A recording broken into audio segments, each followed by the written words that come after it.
If you are listening to this episode, I guess you're here because you're like me and you love Vietnam. I cannot believe that as I record this today, it was 8 years since I left New Zealand, which was my home, to go on possibly year-long trip around Southeast Asia, starting in Thailand, then Malaysia, and then was going to be only about 8 weeks in Vietnam as I learned how to teach English with my wife. And that 8 weeks has now become 8 years, which is incredible.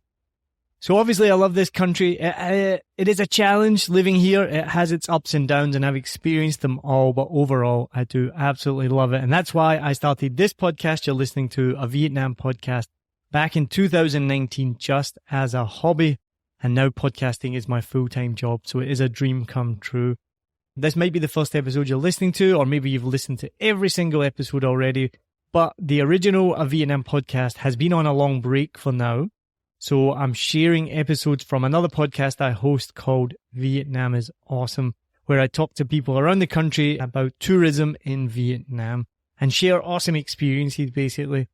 In this episode, I was really excited to talk to Adrien from France, whose name I might be completely mispronouncing. I'm so sorry.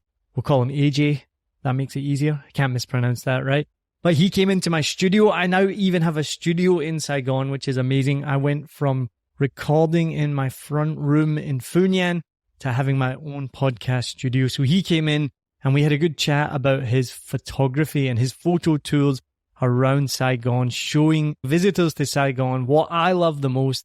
My favorite word, the word I use to describe Saigon especially, and that is juxtaposition, showing people the juxtaposition of Saigon, where you can have the Batexco Tower and you can have a really nice fancy cocktail bar right next to a market selling meat on the street and old buildings and distressed walls. It's one of the things that makes me love it here the most.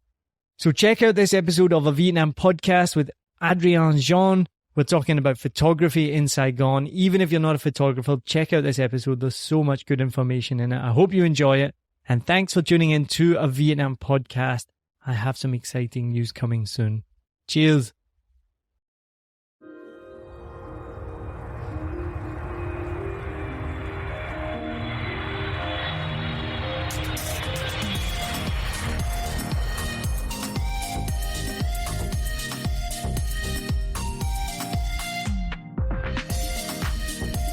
Welcome to the Vietnam is Awesome podcast with me, your host, Niall Mackay. I've been living in Vietnam now for nearly 8 years. I came here with my wife for just a short trip and like many people, absolutely fell in love with the place and decided to stay. I ended up creating a podcast called A Vietnam Podcast and I'm now the host of Vietnam is Awesome. My guest today is from France originally and he has been in Vietnam now for nearly 10 years. But he did get to see the beauty of Vietnam, which led him to doing photography. He is also an ambassador for Vietnam is Awesome, and you can check out his work on our website. And so we're going to be talking today to Adrien about photography in Vietnam. Welcome to the Vietnam is Awesome podcast. Thanks for having me. Yeah, I'm really excited to share about my journey in Vietnam with you today. Congratulations on 10 years. Did you come to Vietnam expecting to be here for 10 years? Not at all. I came for the first time in 2014 and I was working in a completely different industry in Paris, but I wanted to experience something else. I had a friend doing an internship for this new company in Saigon and he told me you should speak to the owner, like maybe something, they need people to start the company. I met this guy in Paris and a few months later I was here in Saigon. Now it's 10 years anniversaries. I know that there are many people that come to Vietnam specifically just to take pictures. And as somebody who's not a photographer, I was surprised to learn that. But then as I explored Vietnam and saw more of it, and you see the beauty of Vietnam, I understand why people would come here to take pictures. But explain, why is that? Why is Vietnam such an amazing place to come and take pictures that people will come here for that purpose only? There's never a dull moment in Vietnam. You know it, right? And I think it's speaking specifically of Saigon first, maybe. I think it's just a city in mutation. Things are going so fast, things are changing. And it's really interesting to document this contrast. The new versus the old, the traditional versus the more modern, or a chaotic, noisy, busy market versus a quiet pagoda, meditative pagoda. I think it's really exciting for that. And I think for me, personally, I like people photography, you know. I like to get close to people, to know more about their life, their traditions, their lifestyle, their traditions and culture. And photography has been an excuse to get close to them and to interact with them. What is the reaction of Vietnamese people when you stick a camera in their face? That's one of the biggest questions, obviously. People are not that confident in approaching people, and it makes sense. You have to do it in a very respectful manner, and nowadays I organize photography tour, right? And I tend to go to places first where there are not so many tourists, you know, where you feel more welcome, where you feel there is a genuine curiosity on both sides. And I always start with my intention. If I have a good intention, I just want to know more about these people. I'm curious about their lifestyle. I have the body language that also reflects this intention, and people react to that in a good way. And I share some nice moments, and I get to know more about their lifestyle, and they get to know more about mine. And it's just this genuine exchange where we both learn. That's how I approach the streets and people here. The reason I asked that question is because my mind goes to where I'm from, Glasgow, Scotland. And I can imagine if somebody walked up to somebody with a camera in Glasgow and just started taking pictures, they'd probably get beaten up pretty quickly. I don't know if it would be the same in France. Nowadays, street photography is really popular all around the world. You just have to do it in the right approach. I will tell you a quick story of my first time when I came back to Paris as a photographer. And I was not confident. I mean, I was getting confident to approach people in Vietnam because it's easier. But in Paris, I was a bit hiding. I was not that confident. And I saw a guy, he was quite far from me, and I was shooting against the sun because he had a nice silhouette and everything.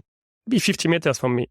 But he saw me and he started walking towards me. And he had a bottle of beer. I think it was early morning. He probably was at the end of his night where I was at the beginning of my day. And I was feeling it was not a nice confrontation, and I didn't really know how to justify myself. But then I came back to France during COVID for 9 months, and I was a confident photographer, and I can feel the vibes changing. You look like you know what you're doing, even if it's not always the case, but people react to that, and they're curious, but it's not in an aggressive way. You know, they will be like, what you photographing? And I'm just like, yeah, I'm documenting the streets. I love how the light falls on you, all this kind of stuff. And you can diffuse any confrontation a lot more easily, you know. And is that something that the people on your tours are nervous about when you first take them out? Definitely, it's one of the biggest questions. And when we start the tour, we discuss photography things, obviously, but we discuss that a lot. And yeah, I tell them about how to be confident. I try to help them develop their confidence in approaching people in a respectful way, obviously. And I'll tell them they won't always get okay or go, but it's okay. You just have to be respectful and to move on, and to also give something back. Try to give something back. I'm printing the pictures of people I meet, because I go back to the same places in Saigon. So they're not moving. They're not going anywhere. And I bring it back, a small picture that they can keep in their room, show to their friends. And so I establish this relationship. I think also the more you come back to a place, the easier it is to feel comfortable and not to be seen as a stranger from local people, you know. That's really beautiful. I can imagine if you come back and you're like, from my knowledge of learning about photography in Vietnam, because we have some mutual friends that are photographers. And I think the thing that comes to most people's minds right away is probably rice paddies. And I love as well that word verdant, which I think is probably a French word, right? Verdant. Verdant. Don't know that one. Maybe it's not a French word, but I always love that word because it basically means bright green, like verdant rice paddies. And I think it's the only time you can use that word verdant is to describe green. So I love it for that reason. But everyone thinks you're going to come get rice paddies, maybe some fishermen. You're going to get natural beauty. And the thing I love about Vietnam is that's the stereotypical version of Vietnam. And it is for maybe 90% of the country, that's what it looks like. But for 90% of the people that live here, they live in the cities, in the towns. You're not living in a rice paddy. You don't live, I think sometimes, I live in Vietnam, oh, it's so beautiful. And I'm like, if I live in a high-rise building in a big city, there's a highway down the road. There's not verdant rice paddy.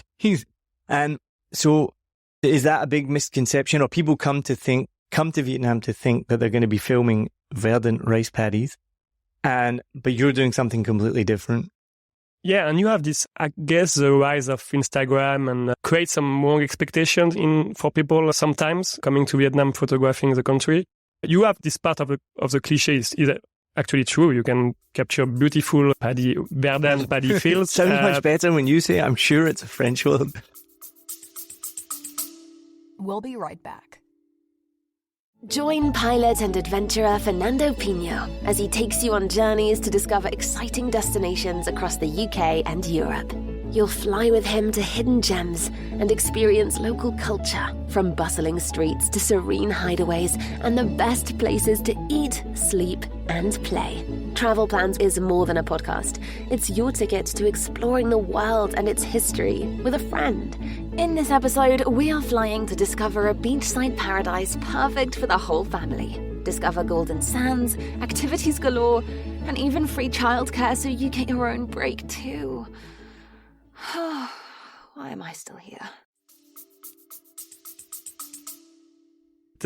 We've seen, for example, the incense village in the north near Hanoi have been changing a lot because people see it as a side business. They actually stage the scene to photographers. And I'm not in this kind of photography. I understand some people. For me, it's even more about the process, the authentic exchange than the final result. So I prefer to have a candid, an authentic interaction with someone than maybe paying someone to just pose with the hat and just everything put together. And that's why sometimes people have, unfortunately on Instagram, they see this picture and they think it's candid. But when you have some experience, you know when it's too perfect, it cannot be this way. And for me, it's more, I like to capture the chaos, the grittiness, this side of Saigon and the street photography of the big cities where something is happening all the time. We mentioned the contrast and it's just changing so fast and it's so interesting to capture.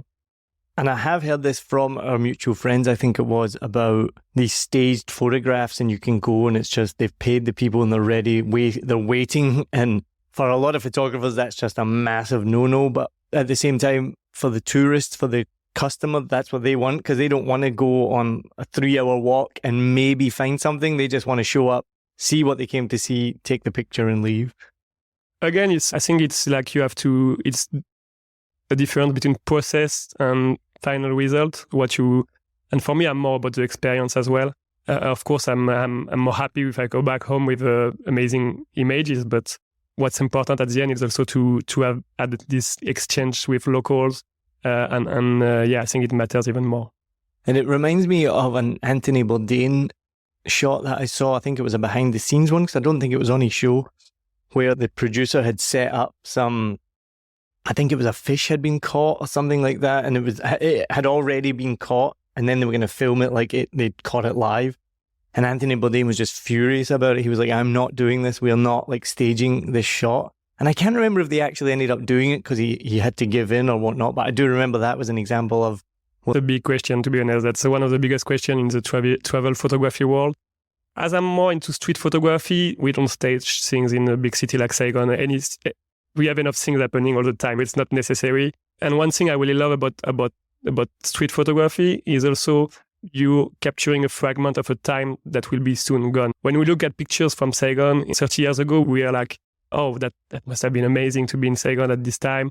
And I really feel it's going to be the same feeling when we look at pictures taken now. For example, the 2-team area.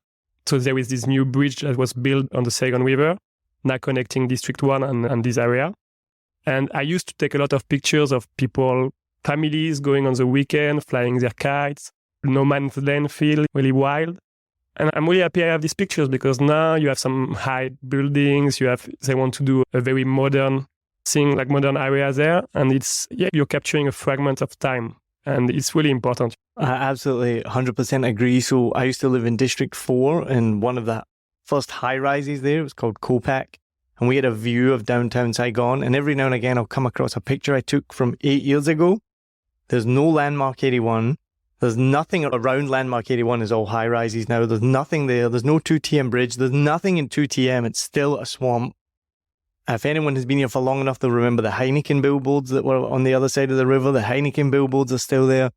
And then even recently I came across a picture. My friends got married at the Lotte World Hotel on Tonduk Tang Street. And I have a picture from the window from the hotel, and the 2TM bridge is still not joined together. And I love finding these pictures, exactly like you say, they're like a snapshot in time. So It is really important. And I'm just thinking about a staged picture in Saigon. I could just imagine you stopping traffic on Hai Ba Trung Street. Right, quick, everyone, cross the road. Let's go. We're getting the picture. Like, I don't think it would happen. That will get intense, yeah. I think actually probably in Saigon you could get away with that maybe. I don't know. So what made you decide then to do Saigon street photography instead of doing the verdant rice paddies? I just feel like it's more exciting. Rice paddies, like it's a bit like landscape photography versus street photography and people photography. You can find some amazing markets in the north of Vietnam, place where you can photograph people actually. But in Saigon, it's just so much happening every day. And you can just have this photograph, but also this experience. When you photograph a landscape, you don't have many ways to photograph a landscape, right? When you photograph people doing a lot of things in the street, there are many angles, there are many ways to compose your images, and that just makes it a lot more exciting. And again, this part of the heritage, the culture, I think you can get it in a big city that's moving fast. So yeah, I think that makes it really exciting in Saigon. And I just want to understand the lifestyle that's about it and documenting it over years and years. Yeah. So that's why you chose street photography. Why do the customers, the clients, the tourists, whatever we want to call them, why do they choose to go with you and do street photography? And maybe they'll do both, but why do they choose to do the Saigon street photography? That many options in Saigon for tours. No, seriously. I think they're looking for a way to experience Saigon off the beaten tracks and yeah, to have this exchange, like authentic exchange with people, which I facilitate during the tours. So yeah, I think that they're really looking for an authentic experience of Saigon, yeah. And do you have influencers and bloggers come on your tours with the video camera and just disrupt everything, or is it always pure photographers? I have a mix of people. There is this French blogger based in Hanoi, Brice, that we're in touch, and I have to invite him on a tour when he comes back to Saigon. But I haven't had proper influencers or blogger. Maybe unfortunately, who knows, it could bring me some attention. But I have really a mixed range of people from complete beginners who are looking into a way of understanding their cameras, how to set their cameras and compose their images, to more advanced professional photographers who want someone who knows where to find the good spot and what they're looking for in terms of photography spots and time of the day and all these things. So it's very diverse. So what should somebody expect when they join your tour from the start of the day to the end, and what different tools do you offer? Let's go quiz the details of standard tours, for example. Usually you have to expect to wake up really early in the morning, early bird. So I will send a form to people once they book through my website or another platform to assess their level and interest, so I can adjust my tour to their expectations as well. And it helps me to understand the client profile and expectations. Then I pick them up at their hotel, 6 a.m. in the morning or 2 p.m. in the afternoon. And we go for a coffee where we discuss photography.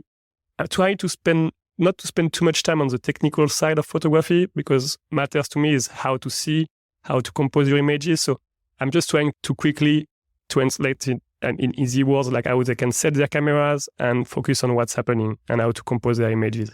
So we discuss of what makes a great picture, but what makes a great photograph, what elements you need in a photograph to make it like catchy. And then we discuss how to tell story with your images. That's also important, to go from a single image to a cohesive story, if it makes sense. And yeah, obviously we discuss how to approach people, as we discussed earlier, in a respectful way. And then we hit the streets. And so I share my vision of photography. I share them how I will work a scene, how I will compose my scene. But I also want to help them unlock their own vision, what interests them, and to tell their own story of Saigon, basically. And so, yeah, we go through different places, markets, everything. And we finish with a refresher. We review the images. I love the concept of what you do. I'm not a photographer at all, but I do love Saigon. I've been here for 8 years. And the word that I always use to describe Saigon, and I think you touched on it earlier, is juxtaposition. I just love the juxtaposition of Saigon. And there's nothing more relevant than when you go near the Bitexco Tower, and I forget the name of the market, really old, grimy market street with Chinese characters on the buildings. But then across the street, you've got An An, that's one of the top 50 restaurants in Asia. Then behind it, you've got the Bitexco Tower. And if you go at sunset, it's beautiful, obviously, the colours glow. But you have a building that just looks like it's almost falling apart with the Bitexco Tower behind it. And that's just one really obvious example. But anytime I'm walking around Saigon, I'll just be like, juxtaposition. that's an obvious angle, but one you can start with. I always tell them like the traditional versus the modern, old versus new. And I'm trying to, so I go to different locations. One of the tours I have is actually, I call it travel through history and time. I'm trying to go to some really old part of Saigon, usually District 4 areas where you have some little alleyways, like old markets, really old vibes. And then we end the tour on the river where you have the skyline and you have the new landmark 81 with Central Park, everything for sunset. And so you really have this juxtaposition, this contrast of two worlds working, living together. I recently took a guy who's a YouTuber, influencer, if you want to call him, but a guy, the Traveling Clat, for his YouTube channel. I took him all around Saigon.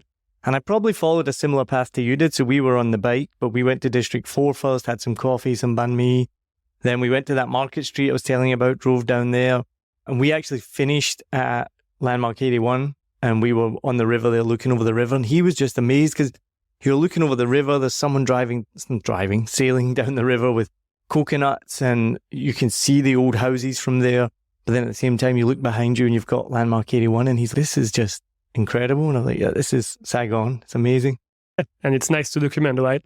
I think nowadays, most people, they have a good phone in their pocket and that can take high quality images. So obviously I like when photographers have their own cameras because you have a little bit more control, but I think everyone can take nice pictures nowadays and it's a good feeling. You create memories during your journey in Saigon and maybe you could print it out and put it on your wall when you go back home and look at this, this great memory you had there. I was going to ask, have you had somebody come on your tour with just an iPhone?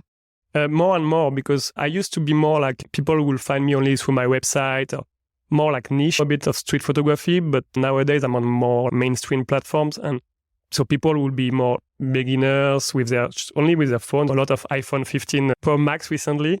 But it's honestly, they get good results because you can, again, it's how to see, how to compose your image. So phone is great these days. Yeah. I'm really keen to come on your tour now, but I only have an iPhone. It's fine. We'll do something nice. Don't worry. Awesome. I'm just afraid I cannot show you some parts of Saigon you don't know yet. You've been here for a long time, but there'll be lots.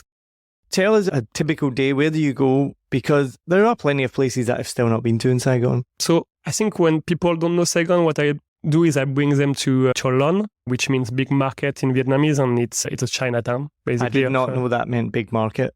I knew Chaw meant market, but I didn't know Chaw. Of course, lawn, yeah. It's when you go and order food and things like that, lawn means big, of course. Okay, see, I learned things all. We're starting. And yeah, because it offers just a lot of photography opportunities, from the busy markets to the temples where you have, or pagodas where you have a nice light going through the ceiling and the incense smoke. It's really atmospheric. You have these small alleyways and you really have these authentic vibes and sometimes the more modern building, as you mentioned before. So it's a mix of cultures, of all of that. And so I do tours in the morning, in the afternoon there. It's a good location for photography. We go as well to a place called Tanda. It's a small kind of island on the other side of the expat district. And that encapsulates all that defines Saigon. A vibrant market with historic buildings around, a park where people will work out really early in the morning, coffee shop by the river with the landmark 81 in the background. Really exciting place as well for street photography. Around the train station as well, you follow the tracks and there are some really exciting places to photograph. District 8 is a bit more, even less known, I will say. I don't think I've ever been there. But really exciting. So I would say I have 4 or 5 locations like that where I bring client photographers depending also on what they're looking for. Yeah. And are people surprised by what they find, or have they already looked at it on Instagram and they're expecting that? Most people are surprised because, again, like you mentioned, the Verdun, the paddy fields and everything, that's what they're exposed to on Instagram and everything. A bit less of streets of Saigon. And I'm always trying to bring them again to places where tourists don't go because the interaction with people is so much nicer. People are generally happy to exchange and everything. If you go to Bentan Market or a very popular touristic place, people will just be fed up. And so I think they're always surprised because Vietnamese are just so nice. And it's also because they don't see too many tourists. I had this discussion just yesterday with somebody, and I think I've said it before on this podcast. It's such a cliche, and I hate to say it because I feel like it's such a condescending Western thing to say, like, oh, the people are so friendly, the people are so nice. But it is actually true for Vietnam, because I've been to some Southeast Asian countries that I won't name, where they weren't so friendly and they're not so accommodating, and maybe they've been over touristed and they're sick of tourists. But Vietnamese people in general, day-to-day life, are just the friendliest, most welcoming, down-to-earth people you can meet. Even if you don't speak a word of Vietnamese, you'll get a smile and they'll try and help you. And I agree. It helps a lot for street photography and people photography area. It's an amazing place. But again, some people tell me, of course, they go to really touristic places and they don't get the same kind of smile. And yeah, it's good to get away a bit of the tourist pass for that. And the video I was telling you about, I did with the traveling clat. So he let me take the audio and I put it on my other podcast, the Vietnam podcast. So if you want to go listen to that, check that out. It's actually the most listened to episode I've ever made, and took the audio from his video. And exactly like you said, so we went to District 4. I was really excited because I used to live in District 4 and I know it's gritty and it's dingy and it's dirty and it's different to District 1 and District 2 especially. And we sat down and had some coffee. And of course, you had these guys just all start talking to us. And my friend, he can speak a bit of Vietnamese, so he was able to translate to us. And then we had a woman go by who, on all intents and purposes, she had mental health challenges. I guess she was a bit talking all over the place, but super friendly, harmless. And then the guys were explaining to my friend, oh yeah, that's the quote-unquote local crazy lady. And I later saw another video, if anyone's heard of Spanian, who's a guy that is from Sydney in Australia. And he was in District 4 doing the food. And the same woman was in the background in his video. And he was like, who is this woman? And I was like, she's famous. Like, she must just appear on everyone's videos and things like that. But we went there, had a great time. No tourists around. People want to talk to you. Yeah, it's a great experience.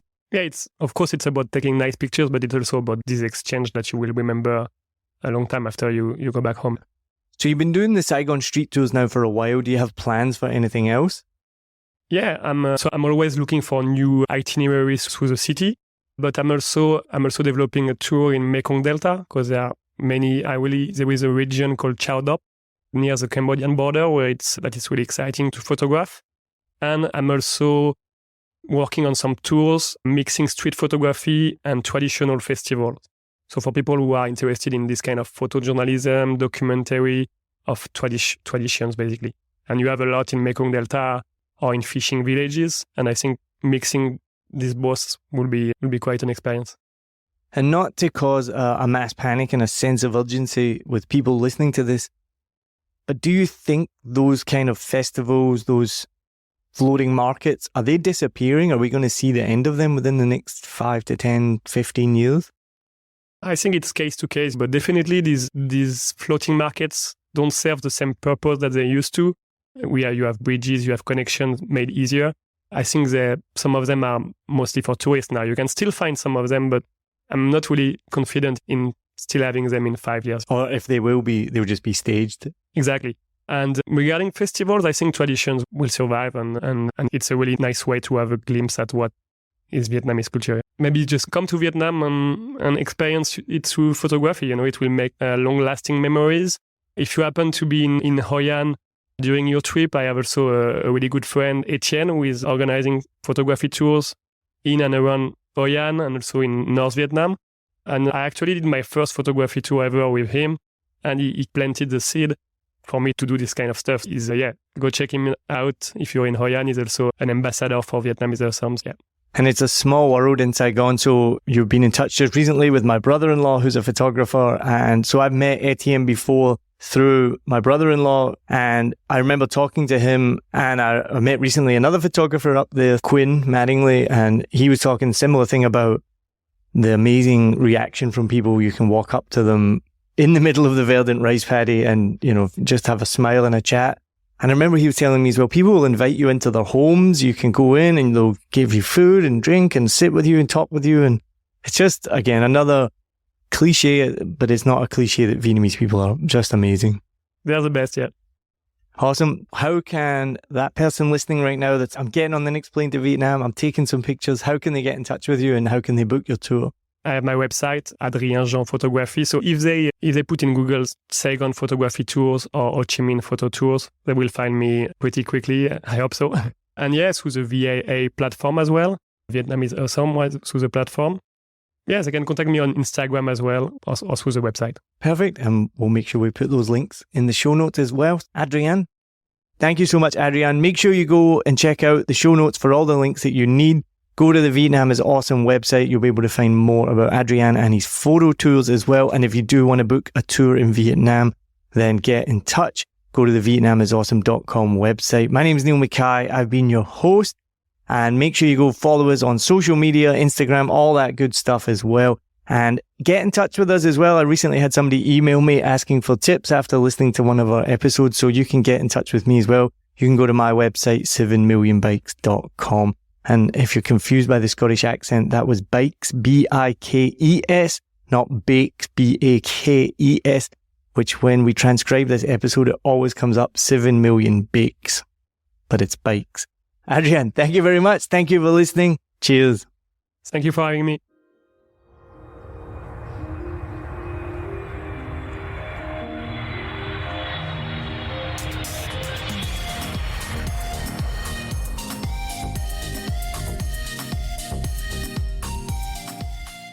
I hope you enjoyed this episode. If you're like me, you may use your laptop at places where you have to use public Wi-Fi. This opens you up to digital snoopers. It's a massive problem. It can be your internet service provider, or you know who, looking at what you do online, or a cyber criminal trying to steal your bank passwords or credit card info, or even a hacker at the next table trying to steal your sensitive data. These days, it is vital that you keep your data safe. NordVPN keeps all of these snoopers away.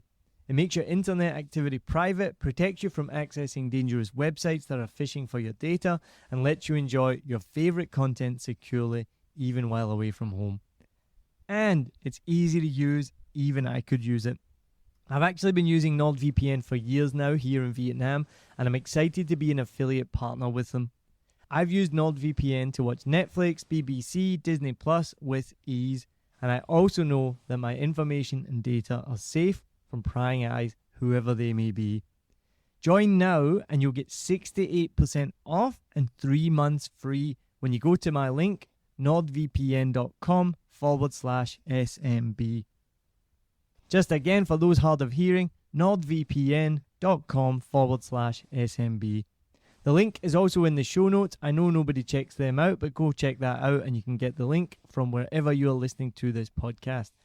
As an affiliate partner, it also means that I will get a small commission when you sign up, but at no extra cost to you. So not only will you be getting a great deal through 7 Million Bikes, you get a great VPN and you'll be supporting 7 Million Bikes podcast. Stay safe online and enjoy the shows you love. Any questions, just let me know. You know how to get in touch with me. And thanks for listening to this show. Cheers.